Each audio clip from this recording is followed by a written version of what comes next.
Shri Venkateswara gold finance తాకట్టులో ఉన్న బంగారాన్ని విడిపించి కొనబడును. సంప్రదించండి 8499070070. ఆంధ్రప్రదేశ్లో పంచాయతీరాజ్ శాఖ మొన్నటి వరకు 19వ స్థానంలో ఉండేది. ఇప్పుడు చూస్తే 2వ స్థానంలోకి వచ్చింది. కేవలం పవన్ కళ్యాణ్ అనే వ్యక్తి లేకపోతే ఆంధ్రప్రదేశ్లో పంచాయతీరాజ్ శాఖ ఇంత జాతీయ స్థాయిలో, అంతర్జాతీయ స్థాయిలో, అంటే వరల్డ్ రికార్డులు కొట్టినటువంటి చరిత్ర నాకు తెలిసి భారతదేశంలో ఎప్పుడూ లేదు. అలాంటి ఒక రికార్డులను పవన్ కళ్యాణ్ గారు సృష్టించవచ్చు అని కూడా చూపించినటువంటి పరిస్థితి కనిపించింది. నిన్న జాతీయ స్థాయిలో రిలీజ్ అయినటువంటి అవార్డులకు కూడా పవన్ కళ్యాణ్ గారు ఆంధ్రప్రదేశ్కి 2వ స్థానం తీసుకొచ్చారు. కొన్ని విభాగాల్లో అయితే మొదటి స్థానంలోనే కొనసాగుతూ కొన్ని అవార్డులు మళ్ళీ మొదటి స్థానంలో ఆయన అవార్డు తీసుకొచ్చినటువంటి పరిస్థితి కూడా కనిపించింది. ముఖ్యంగా ఏదైతే పంచాయతీరాజ్ శాఖలో ఆ రోడ్లకి సంబంధించినటువంటి నాణ్యతలో కూడా పవన్ కళ్యాణ్ గారి శాఖ మొదటి స్థానంలో నిలబడింది భారతదేశం మొత్తంలోనే. ఇలాంటి పవన్ కళ్యాణ్ గారికి సంబంధించి ఇప్పుడు సినిమాల గురించి, సినిమాల రికార్డుల గురించి మాట్లాడుకునేవాళ్ళు. బట్ ఇప్పుడు రాజకీయాల్లో ఆయన శాఖలో వచ్చేటువంటి అవార్డుల గురించి మాట్లాడుకోవాల్సి వస్తుంది. ప్రపంచ రికార్డుల గురించి చెప్పుకోవాల్సి వస్తుంది. ఇంతకన్నా ఒక నాయకుడు పరిపాలనలో ఏం చూపించగలుగుతాడు అంటే ప్రజలకి చేసేటువంటి మంచి మాత్రమే కాదు, ఆ మంచిని చూపించి జాతీయ స్థాయిలో, అంతర్జాతీయ స్థాయిలో వరల్డ్ రికార్డుల నుంచి నేషనల్ అవార్డుల వరకు చూపించేటువంటి పరిస్థితి ఆంధ్రప్రదేశ్కి వస్తుంది అని. కానీ అవార్డుల గురించి ఎంతలా వీడియోలు చేసుకోవచ్చు అని కానీ నేనైతే అసలు ఊహించుకోలేదు. ఒక్కసారి చూపించండి, భారతదేశ చరిత్రలో 24 నెలల్లో 24 నేషనల్ అవార్డులు వచ్చినటువంటి పరిస్థితి ఉందా? వరల్డ్ రికార్డులు కొట్టచ్చు అనేటువంటి పరిస్థితి ఒక పంచాయతీరాజ్ శాఖలో, ఒక గవర్నమెంట్కి సంబంధించి ఒక మంత్రిత్వ శాఖలో చేయొచ్చు అనేటువంటి పరిస్థితి ఉందా? కానీ పవన్ కళ్యాణ్ గారు చేశారు. అలాంటి వ్యక్తి ఎన్ని గొప్ప పనులు చేస్తున్నా కానీ ఆయన్ని మనం తగ్గించాలనేటువంటి ప్రయత్నం, కుట్రలు చేసి ఆయన ఆపాలనేటువంటి ప్రయత్నం మన తెలుగు వాళ్ళే చేస్తున్నారంటే ఆలోచించండి. జాతీయ స్థాయిలో గుర్తిస్తున్నారు, అంతర్జాతీయ స్థాయిలో అవార్డులు గుర్తిస్తున్నాయి. కానీ మన తెలుగు వాళ్ళు మాత్రం ఆయన్ని ఇంకా ఒక కులంతోనూ, ఒక మతంతోనూ ఆయన్ని చేసేటువంటి మంచిని చూడకుండా వాటిని చూసి మాత్రం మనం తొక్కేయాలనేటువంటి ప్రయత్నం చేస్తున్నామంటే ఆలోచించాలి. అయినా కూడా ఇవన్నీ దాటుకుని ఆయన పరిపాలనలో రీసెంట్గా ఆయన హెల్త్ గురించి నేను ఈరోజు మార్నింగ్ చూశాను. ఆయన 2 భుజాలకి సర్జరీ చేయించుకున్నారట. 2 భుజాల్లో ముందు ఒక భుజానికి, కుడి భుజానికి ఈరోజు మార్నింగ్ 3.5 గంటల పాటు సర్జరీ చేశారట పవన్ కళ్యాణ్ గారికి.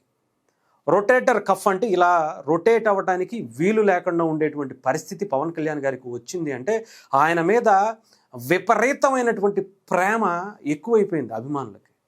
నిజంగానే చెప్తున్నా, అభిమానులు కూడా పవన్ కళ్యాణ్ గారికి శాపంగా మారారు. ఈరోజు పవన్ కళ్యాణ్ గారు ఇలా భుజాలు చీలిపోయేలాగా, ఆయన 2 చేతులు ఊడొచ్చేసేంత స్థాయిలో ఆయన వాళ్ళ అభిమానం చూపించారు, వాళ్ళ ప్రేమను చూపించారంటే ఇది ఆయనకి శాపంగా మారకూడదు. దయచేసి జనసేన పార్టీకి సంబంధించి పవన్ కళ్యాణ్ గారి అభిమానులు ఇది తెలుసుకోవాలి. మీరు పవన్ కళ్యాణ్ ఎక్కడికన్నా వస్తే ఈ చేయి పట్టుకుని గుంజేస్తారు, ఈ చేయి పట్టుకుని ఇంకో 10 మంది లాగేస్తారు. ఆయన మనిషి అనుకున్నారా, లేదంటే ఏమన్నా అనుకున్నారా?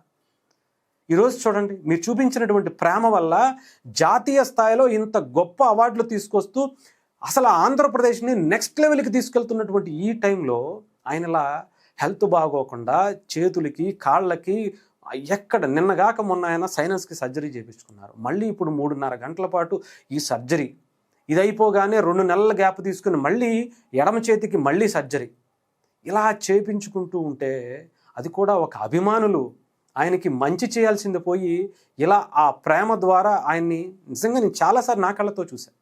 ఎక్కడికైనా వెళితే ఎవరో చేయి తాకాలని ఉంటుంది, వెళ్ళి షేక్ హ్యాండ్ ఇస్తే అలా ఓ 10 మంది పట్టుకుని అలా గుంజేస్తే ఇలా అంటే ఆ కండ తెగి పడిపోద్దేమో అనిపించేంత పెయిన్, ఆయన ఎంత క్షోభం అనిపించుండొచ్చు, ఎంత బాధ అనిపించుండొచ్చు. 2016 నుంచి ఇప్పటి వరకు ఆ భయంకరమైనటువంటి పెయిన్ అట. 2 చేతులు ప్రజా పోరాట యాత్ర అప్పటి నుంచి, వారాహి యాత్ర అప్పటి నుంచి ఎన్నో మీటింగులకి వాటికి వెళ్ళినప్పుడు కారెక్కి కూర్చుంటే, కారెక్కి నుంచుంటే సడన్గా వెళ్ళి ఎలా పడిపోతారో కాళ్ళు ఎలా పట్టేసుకుంటాడు. సైట్ అసలు సరిగ్గా ఎక్కడ పట్టుకోవడానికి కూడా, బ్యాలెన్సింగ్ చేసుకోవడానికి కూడా అవకాశం ఉండదు. అలా ముందుకు పడిపోతే ఏంటి పరిస్థితి అని ఆలోచించరా? మీ ప్రేమతో, మీ గుడ్డి ప్రేమతో ఆయన్ని ఎన్ని రకాలుగా ఆయన శరీరాన్ని గాయపరిచారో ప్రత్యేకించి చెప్పాల్సిన అవసరం లేదు. అలాంటివన్నీ కూడా తట్టుకుని ఆయన మళ్ళీ ప్రజాక్షేత్రంలో ప్రజల కోసం ఇంత తాపత్రయపడుతూ, ఒక పక్క ఆపరేషన్ చేసి బయటికి రాగానే ఆయన కాస్త మెలకు రాగానే పలానా శాఖకు సంబంధించి పనుందా, ఆ శాఖలో ఆ పని అయిందా అని చెప్పి మాట్లాడుతున్నాడు. వెంటనే మళ్ళీ ఇంకొక సర్జరీ, మళ్ళీ బయటకు వచ్చి ఆయన ఇంట్లో ఉన్నా ప్రజల జాసే, ఇంటి ఆఫీసులో ఉన్నా ప్రజల జాసే, ఇంకొకటి ఉండేటువంటి పరిస్థితి కనిపించట్లేదు. ఏంటి ఇంత అభిమానం మన మీద మనం చూపించేటువంటి అభిమానం పవన్ కళ్యాణ్ గారికి శాపం కాకూడదు. దయచేసి ఆలోచించండి. ఆయన్ని గాయపరచకూడదు. ఆయన లాంటి వ్యక్తి ఇంకా మనం వెళ్ళండి, కలవండి, ఆయన్ని టచ్ చేయండి, అంతేగాని గుంజేసి చేతులు తెగి అంటే కండ ఊడొచ్చేలాగా కాదు. కొన్ని సందర్భాల్లో అసలు చేతులకి గోర్లు వేసుకుని రక్కేస్తుంటే అలా బ్లడ్ వచ్చి కారిపోతున్న సందర్భాలు కూడా చాలా చూశాను నేను. ఆయన ఎలక్షన్స్ టైంలో ఆయన వెంట త్రూఅవుట్ ఈ ఆంధ్రప్రదేశ్ మొత్తం నేను వెంట తిరిగినటువంటి పరిస్థితి ఉంది కాబట్టి చెప్పగలుగుతున్నాను. ఎన్ని శరీరానికి ఎన్ని రకాల గాయాలు అవ్వాలో అన్ని రకాల గాయాలు జనసేన పార్టీ జన సైనికులు చేసేశారు ఆయనకి. అయినా కూడా ఆయన తిరిగి ఏమిస్తున్నాడో తెలుసా? ప్రేమ, జాతీయ స్థాయిలో అవార్డులు, ప్రజలకి కష్టాల్లో ఉంటే వాళ్ళకి నిలబడేటువంటి ఎన్ని ఇవ్వాలో అన్నీ ఇస్తున్నాడు ఆయన.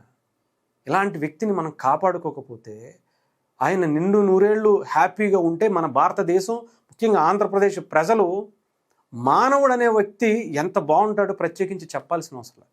అలాంటి వ్యక్తికి దయచేసి గాయాలు చేయకండి. మనంగా వెళ్ళి ఆయన్ని గాయపరచకుండా ఉంటే చాలు. ఆయన బాగుంటే ఎంతమంది, ఎన్ని రకాలుగా, ఎన్ని కుటుంబాలు, ఎంతమంది, ఎన్ని గిరిజన గ్రామాలు బాగుంటాయో ప్రత్యేకించి ఈ 2 సంవత్సరాల పరిపాలన చూస్తేనే అర్థమవుతుంది.